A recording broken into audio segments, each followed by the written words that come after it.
الحمدللہ وکفا والصلاة والسلام علی عباده الذین اصطفا خصوصا علی افضلہم وخاتم النبیین محمد الامین وعلی آلہ وصحبہ اجمعین اما بعد فاعوذ باللہ من الشیطان الرجیم بسم اللہ الرحمن الرحیم قل اعوذ برب الفلق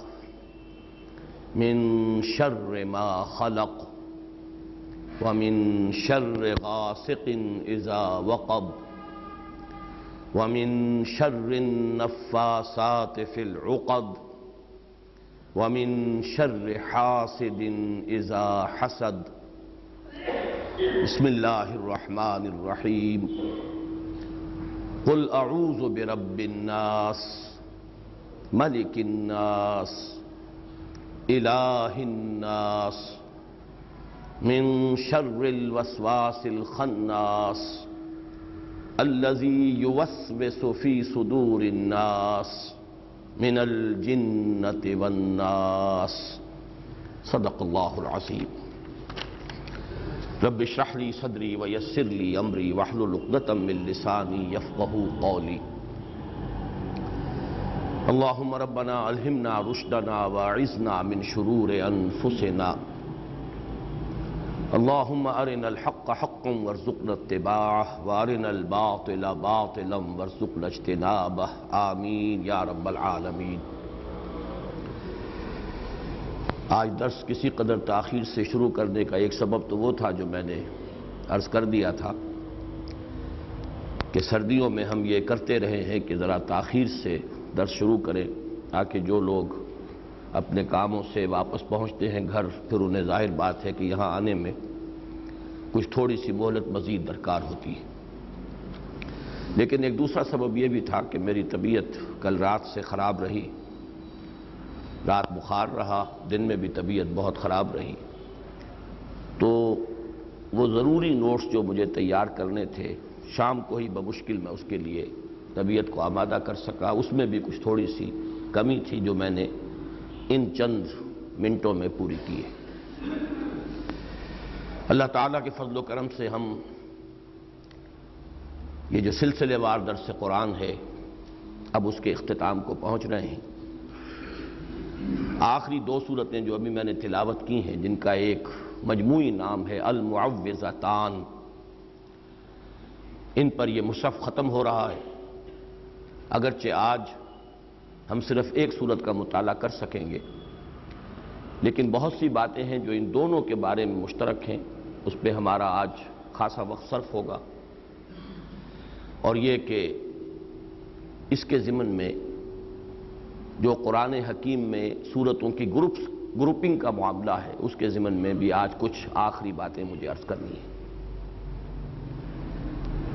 سب سے پہلے ان صورتوں کا جو مشترک نام ہے المعوذتان، یہ واو کی زیر کے ساتھ ہے، باب تفعیل سے صرف یصرف تصریفا فہو مصرف، مصرف بنتا ہے اس میں فاعل اور مصرف بنتا ہے اس میں مفعول۔ اصل میں تلفظ میں کچھ مشکل ہوتی ہے، عام طور پر معوذتین یہ غلط العام میں اس کا نام مشہور ہو گیا ہے، لیکن اصل میں المعوذتین واو کے زیر کے ساتھ۔ اور اس میں بھی ذرا میں چاہتا ہوں کہ اس لفظ کی وضاحت قدر تفصیل سے ہو جائے۔ یہ جو مادہ ہے اس سے ثلاثی مجرد میں بھی عاذ یعوذ، اس کے معنی ہے پناہ طلب کرنا، پناہ مانگنا۔ اسی سے وہ لفظ بنا ہے کہ جو ہم میں سے ہر شخص کو معلوم ہے، اعوذ باللہ من الشیطان الرجیم، تو عاذ یعوذ پناہ طلب کرنا۔ اس کے بعد باب افعال، یہ جو ثلاثی مزید فی کے جو ابواب ہیں ان میں سے 4 ابواب میں اس کا مصدر مستعمل ہے۔ اعاذ یعیذ اعاذتن باب افعال ہے، یہ ہے کسی کو کسی کی پناہ میں دینا۔ ایک ہے خود اپنے لیے پناہ طلب کرنا، ایک ہے کسی کو کسی کی پناہ میں دینا، کسی کی حفاظت میں دینا، کسی کی سپردگی میں، حوالگی میں، اس امید کے ساتھ کہ وہ اس کی حفاظت کر سکتا ہے۔ چنانچہ یہ لفظ استعمال ہوا ہے سورہ آل عمران میں۔ حضرت مریم کی والدہ نے جب ولادت ہوئی ہے حضرت مریم کی، تو اس کے بعد جو دعا کی ہے ان میں یہ الفاظ بھی ہیں وَإِنِّي أُعِيذُهَا بِكَ وَذُرِّيَّتَهَا مِنَ الشَّيْطَانِ الرَّجِيمِ، پروردگار میں اس بچی کو تیری پناہ میں دیتی ہوں اور اس کی اولاد کو بھی، اس کی نسل کو بھی، اس شیطان اور رجیم کے شرور سے۔ انی اعیذها بک وذریتها، یہ اعاذ یعیذ باب افعال ہے۔ باب تفعیل میں بنے گا عوذ یعوذ تعویذا۔ اب یہ تعویذ کا لفظ جو ہے یہ ہمارے ہاں مستعمل ہے۔ تعویذ کوئی ایسی شے جو پناہ دے، پناہ میں دے دے، اسی سے لفظ بنا ہے المعوذتان۔ اسی باب تفعیل سے یہ اسم فاعل معوذ، پناہ میں دینے والا، اس معنی میں ان معوذتان کا ترجمہ ہوگا وہ دو صورتیں جو پناہ میں دیتی ہیں۔ بعض لوگوں نے اس کا ترجمہ کر دیا ہے پناہ طلب کرنے والی صورتیں، غالباً انہوں نے اس پر غور نہیں کیا۔ اصل میں یہ چونکہ باب تفعیل سے تعویذ، کسی کی پناہ میں دینا، جیسے باب افعال میں بھی مصدر آئے گا تو پناہ میں دینا، اسی طرح تعویذ پناہ میں دینے والی شے، اور یہیں سے ہے یہ معوذتان کہ یہ وہ دو صورتیں ہیں کہ جو پناہ میں دیتی ہیں۔ باقی باب تفاعل سے تعوذ، تعوذ کا لفظ بھی ہمارے ہاں بہت مستعمل ہے۔ انہوں نے تعوذ کے بعد یہ فرمایا، یعنی بسم اللہ جب ہم پڑھتے ہیں اعوذ باللہ من الشیطان الرجیم تو اس کے لیے لفظ تعوذ مستعمل ہے۔ تعوذ میں بھی اپنے لیے پناہ طلب کرنا ہے۔ اور چوتھا جو باب ہے ثلاثی مزید فی کا استفعال، تو اس سے بھی یہ لفظ بنا ہے استعاذہ، فاستعذ باللہ اذا قرأت القرآن فاستعذ باللہ من الشیطان الرجیم، جب تم قرآن کی قرأت کرو اور قرآن پڑھو تو پناہ طلب کر لو پہلے اللہ کی، پناہ میں آ جاؤ اللہ کی۔ تو گویا کہ اعاذہ اور تعویذ ان دونوں کا مفہوم ہے کسی کو کسی کی پناہ میں دینا۔ اعاذہ یعوذ اور تعوذ اور استعاذہ باب استفعال سے ان تینوں کا مطلب ہے خود پناہ طلب کرنا۔ اب دوسری بات ان صورتوں کے بارے میں یہ نوٹ کیجئے کہ قرآن حکیم کی اکثر صورتیں جو جوڑوں کی شکل میں ہیں اس کی نمایاں ترین مثال یہ ہے، اس لیے ان کا نام بھی ایک ہے المعوذتان، المعوذتین۔ اگرچہ جو سورہ فاتحہ کے فوراً بعد دو صورتیں آتی ہیں آغاز مصحف میں، سورہ بقرہ، سورہ آل عمران، اس کے لیے حضور صلی اللہ علیہ وسلم کے قول مبارک میں ایک لفظ موجود ہے الزہراوین، دو انتہائی تابناک اور روشن صورتیں، لیکن یہ لفظ عام معروف نہیں ہے، مشہور نہیں ہے، لیکن ان کا جو نام ہے یہ تو بالکل واضح طور پر گویا کہ ان کے اسم علم کی حیثیت سے یہ مشترک نام ہے المعوذتان، دو صورتیں جو انسان کو پناہ میں دیتی ہیں۔ ان میں جو نسبت زوجیت ہے بہت نمایاں ہے۔ یہ میں اپنے اس درس کے دوران خاص طور پر آخری دور میں بار بار اس کو واضح کرتا رہا ہوں کہ نسبت زوجیت کیا ہے۔ دو چیزوں کا یا دو حیوانات کا ایک دوسرے سے بہت مشابہ بھی ہونا اور بعض اعتبارات سے مختلف ہونا، لیکن یہ اختلاف بھی کسی ایک مقصد کو پورا کرتا ہے، کسی ایک خاص مقصد کے لیے دونوں میں ایسی ہم آہنگی ہے کہ جس سے وہ مقصد پورا کرنے میں دونوں مل جل کر اس کام کو پایہ تکمیل تک پہنچاتے ہیں۔ تو اس اعتبار سے مشابہت بھی، پھر یہ کہ کسی اعتبار سے آپ کو کمپلیمنٹری جسے کہا جاتا ہے انگریزی میں، دو چیزیں مل کر کسی بات کی تکمیل کر رہی ہیں۔ اور ان میں عام طور پر ایک اور نسبت بھی، ریسیپروکل نسبت بھی نظر آتی ہے۔ ایک چیز ایک جوڑے کے جو دو فرد ہیں ان میں سے ایک فرد کے اندر زیادہ نمایاں ہوگی، دوسری میں وہ دب جائے گی۔ دوسرا پہلو پہلی میں زیادہ نمایاں ہوگا یا دوسری میں نمایاں ہوگا، پہلی میں کم ہوگا۔ یہ تینوں چیزیں ان دونوں صورتوں میں موجود ہیں۔ مشابہت تو بالکل اظہر من الشمس ہے، قل اعوذ برب الفلق قل اعوذ برب الناس، ایک ہی مضمون، تعوذ کی تلقین. لیکن اب اس میں دیکھیے کمپلیمنٹری، دونوں چیزیں مل کر ایک مضمون کی تکمیل کر رہی ہیں. کچھ شر ایسے ہیں جو انسان پر خارج سے حملہ آور ہوتے ہیں. کوئی حاسد حسد کر رہا ہے، کوئی اور جاندار ہے جو اسے کوئی نقصان پہنچا رہا ہے، کہیں کسی نے کوئی جادو کیا ہے، ٹونا کیا ہے، کسی اور طرح کا عمل کیا ہے اس کے خلاف. یہ ہے جو خارج سے کسی اور کے ذریعے سے اور خارج سے انسان پر اثر انداز ہوتے ہیں. وہ شرور 4 شر جمع کر لیے گئے سورۃ الفلق میں. اور ایک شر وہ ہے جو خود انسان کے اپنے باطن میں سے ہو کر اثر انداز ہوتا ہے، یہ شیطان کا وسوسہ. اس کے لیے اصل مواد انسان کے اپنے اندر موجود ہے، اس کا اپنا نفس امارہ، اس کے اپنے جو اینیمل انسٹنکٹس ہیں،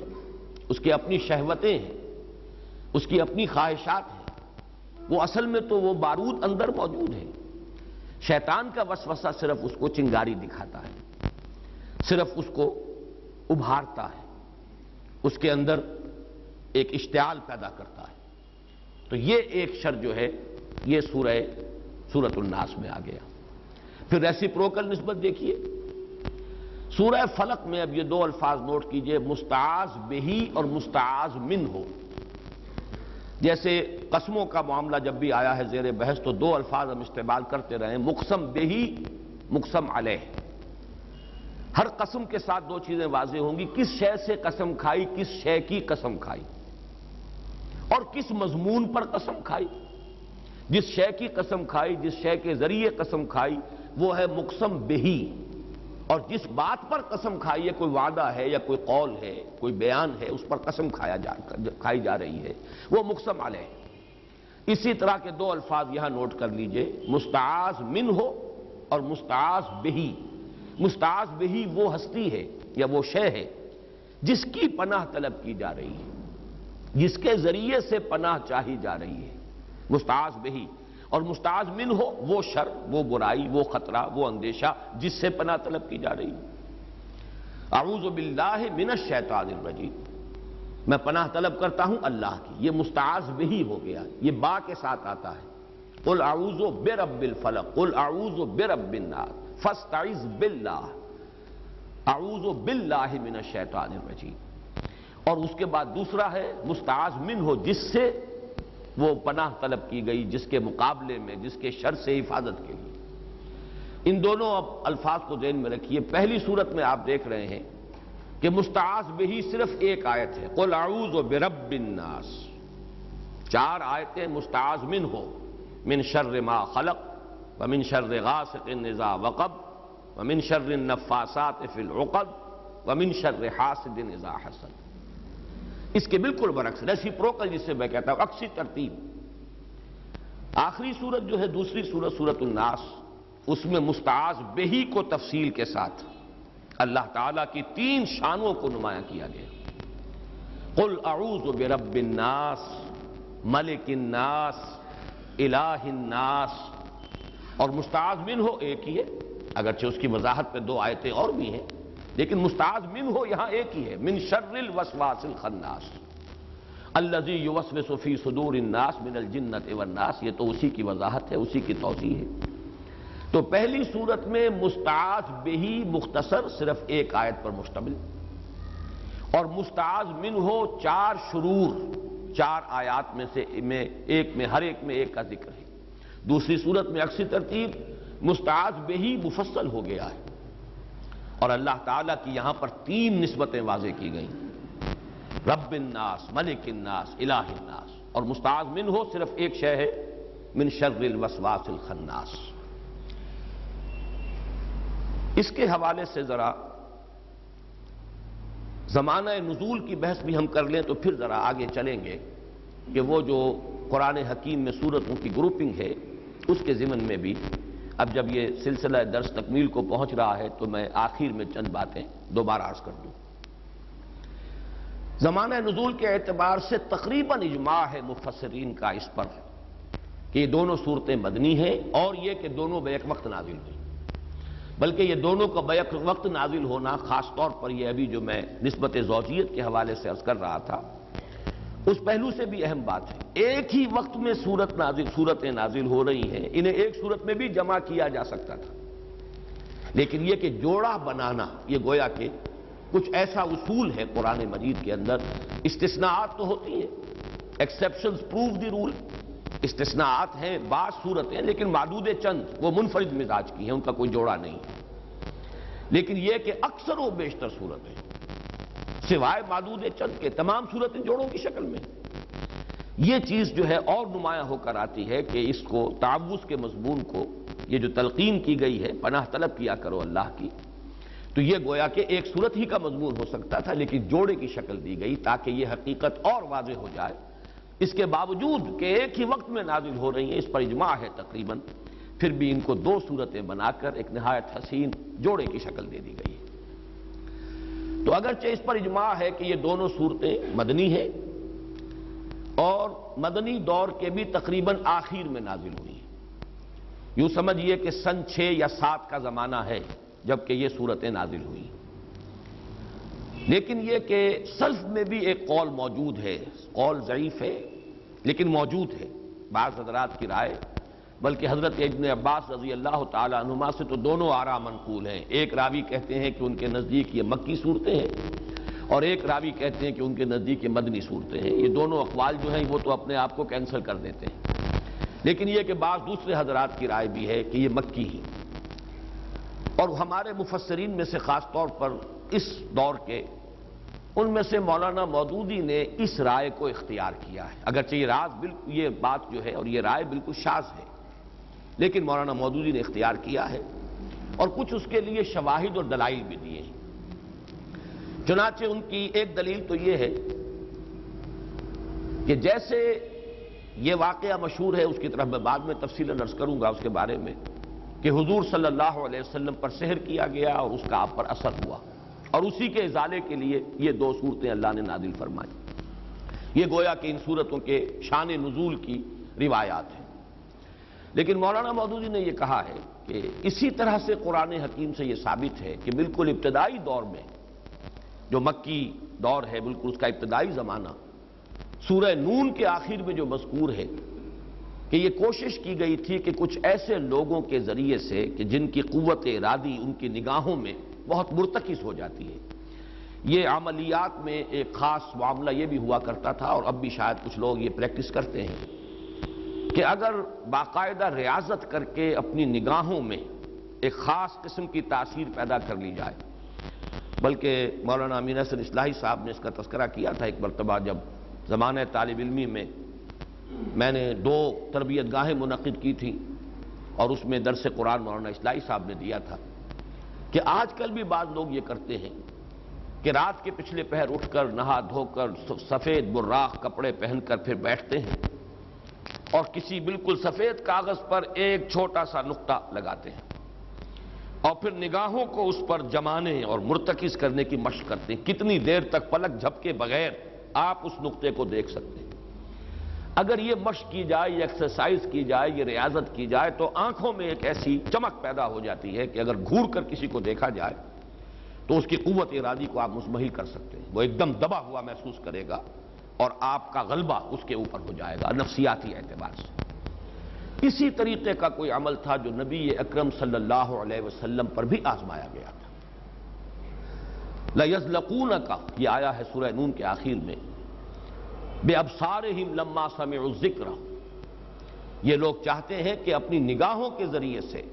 آپ کو پھسلا دیں، آپ کے قدم ڈگمگا دیں، آپ کی قوت ارادی کو کچل دیں۔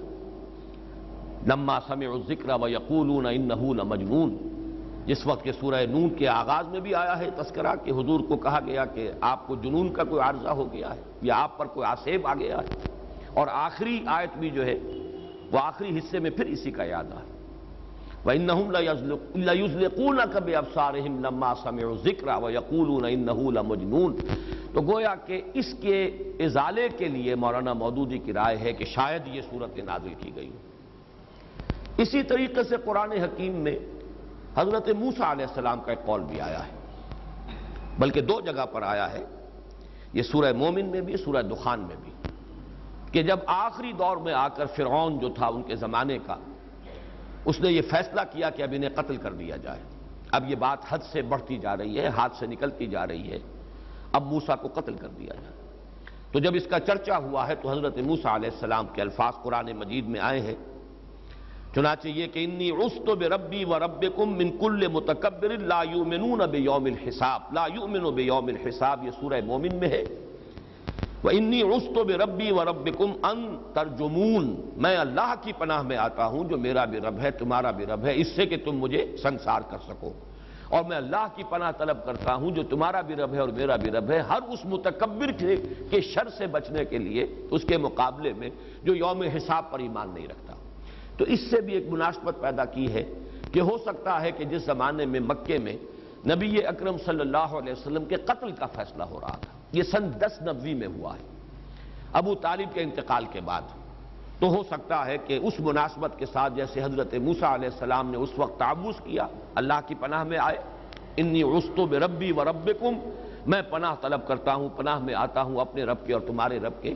اسی طریقے سے شاید اسی زمانے میں یہ صورتیں بھی نازل ہوئی ہوں، اور یہ بھی گویا کہ نبی اکرم صلی اللہ علیہ وسلم کو تلقین ہو کہ ان کے تمام شرور اور مخالفتوں اور ان کے جو قتل کے مشورے ہیں اور قتل کے فیصلے ہیں آپ کے،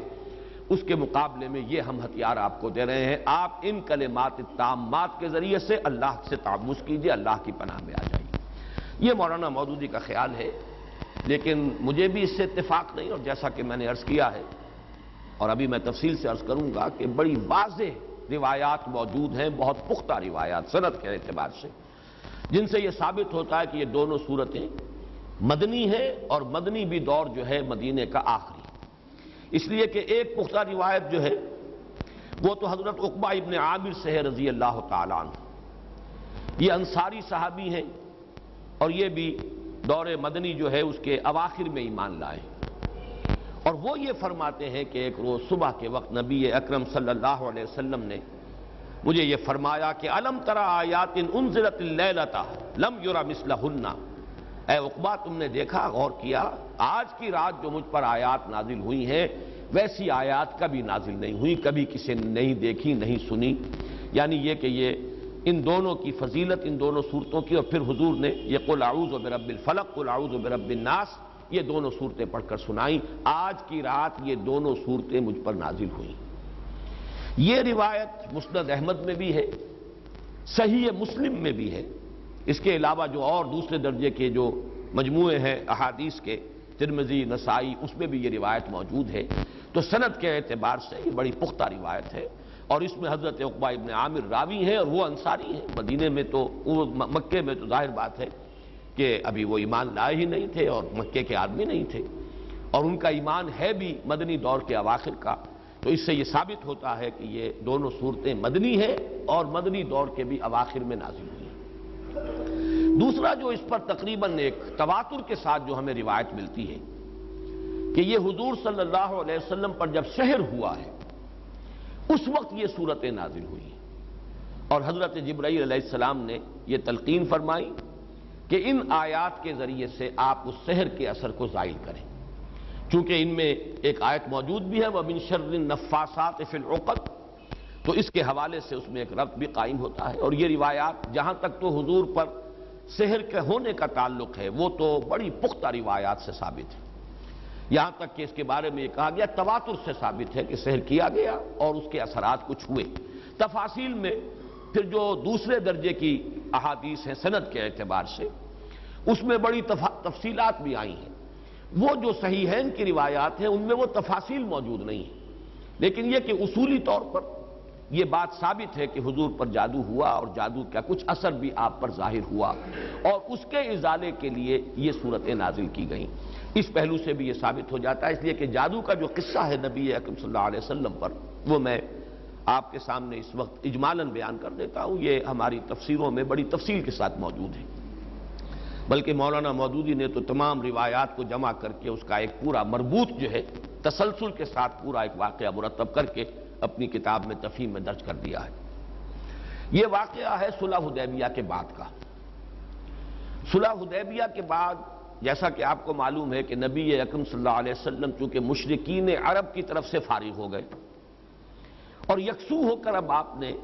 یہود خیبر میں جو آباد تھے اور جو لوگ یہاں سے گئے تھے مدینے سے وہ بھی وہیں جا کر آباد ہو گئے تھے اور وہ اسلام کی مخالفت کا ایک بہت بڑا مرکز بن گیا. تو صلح حدیبیہ کے بعد آپ نے ادھر کا رخ کیا، یہ تو تاریخاً ثابت ہے، اور اس کے بعد خیبر فتح ہوا. لیکن معلوم ہوتا ہے کہ یہود کو، خیبر کے یہود کو پہلے سے اندازہ ہو گیا تھا کہ اب یہ رخ ہماری طرف ہوگا، اب یکسو ہو گئے محمد صلی اللہ علیہ وسلم، تو اپنی پوری طاقت کے ساتھ وہ ہمارے اوپر حملہ آور ہو سکتے ہیں. تو انہوں نے گویا کہ پیش بندی کے طور پر یہ کوشش کی کہ ان کا ایک وفد آیا مدینے میں، اور یہ لبید ابن عاصم ایک شخص تھا بنی زریق کا، جو انصار ہی کا ایک قبیلہ ہے بنی زریق، ان میں ایک شخص لبید ابن عاصم منافق تھا، یا یہ کہ کم سے کم یہودیوں کا حلیف تھا.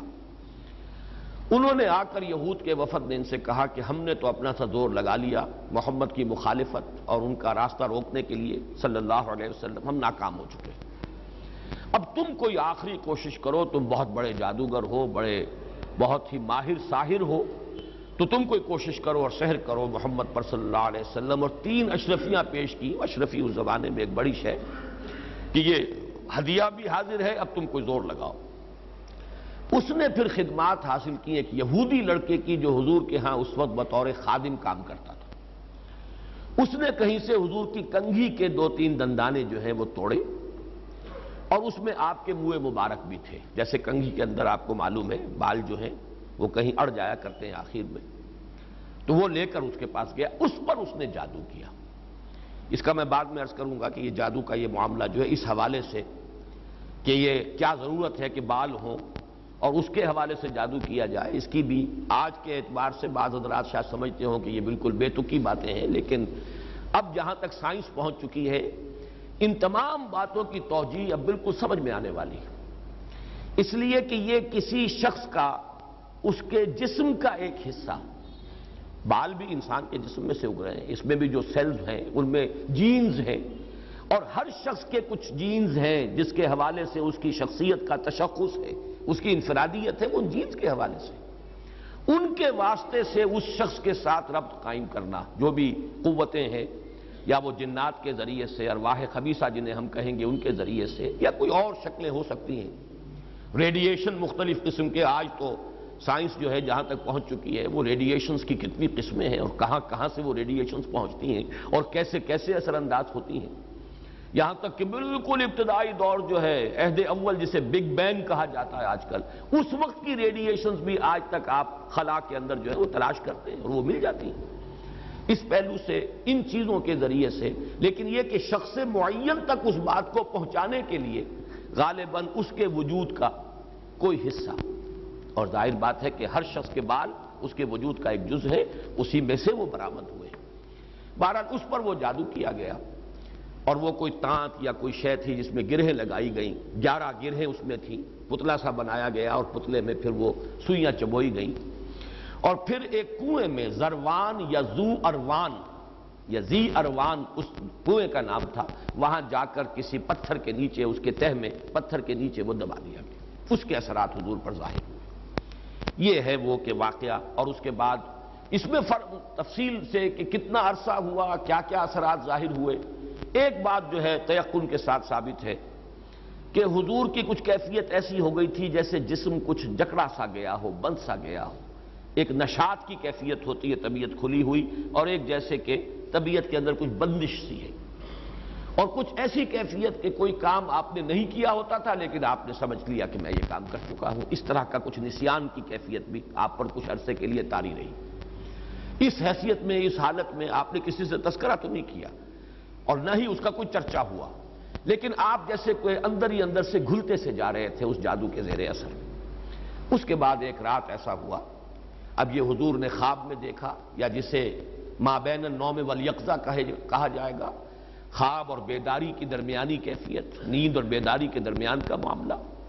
اس میں آپ نے یہ دیکھا کہ 2 انسان آئے، 2 فرشتے انسانی شکل میں، ایک آپ کے سرانے بیٹھ گیا، ایک پائیں پہ بیٹھ گیا،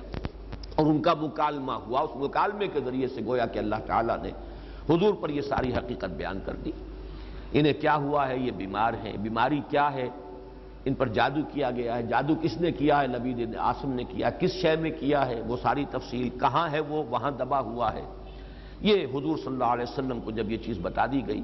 تو اگلے دن پھر آپ نے صبح حضرت عائشہ سے بھی بتایا کہ یہ واقعہ اس طرح مجھے ہوا اور میری جو تکلیف تھی اس کا مجھے اللہ تعالیٰ کی طرف سے علاج بتا دیا گیا۔ پھر آپ حضرت علی رضی اللہ تعالیٰ عنہ کو اور غالباً حضرت طلحہ کو، ان کو آپ نے بھیجا، کچھ اور لوگ بھی ساتھ ہو گئے، بنو زریق کے بھی کچھ لوگ ساتھ ہوئے، اور جا کر اس کنویں میں سے پھر وہ چھین نکال لی گئی اور حضور صلی اللہ علیہ وسلم بھی وہیں پر پہنچ گئے۔ پھر یہی 11 آیات، 11 گرہیں تھی جو اس میں لگی ہوئی تھی، اور آپ نے ہر گرہ پر ایک ایک آیت پڑھ کر ایک گرہ کو کھولا ہے، اور آپ کی طبیعت ایسے ہو گئی جیسے کہ وہ جو بندش سی ہو گئی تھی، جیسے کچھ جکڑ بند ہو اور اس کے بعد ایک دم جو ہے کھل جائے، کیفیت جو ہے اس سے نجات مل جائے، نشاط کی طبیعت کیفیت پیدا ہو جائے، یہ ہو گیا۔ یہ واقعہ ہے کہ جو حضرت عائشہ رضی اللہ تعالی عنہا سے، حضرت زید ابن ارقم سے رضی اللہ تعالی عنہ، حضرت عبداللہ ابن عباس سے رضی اللہ تعالی عنہما، اجمال کے ساتھ، اختصار کے ساتھ تو صحیح بخاری، صحیح مسلم اور مسند احمد اور تمام کتابیں جو ہیں ان کے اندر یہ واقعہ موجود ہے۔ البتہ یہ کہ صحیحین میں جو روایت ہے وہ بہت اجمالی ہے، جبکہ یہ تفاصیل جو ہیں زیادہ، اور جنہیں زیادہ ان تفاصیل کی سے شوق ہو اور کوئی دلچسپی ہو تو وہ مولانا مودودی صاحب کی تفہیم میں دیکھ لیں، اس میں یہ کہ زیادہ تفاصیل ہے، لیکن یہ تفاصیل صحیحین کی روایت میں نہیں ہے۔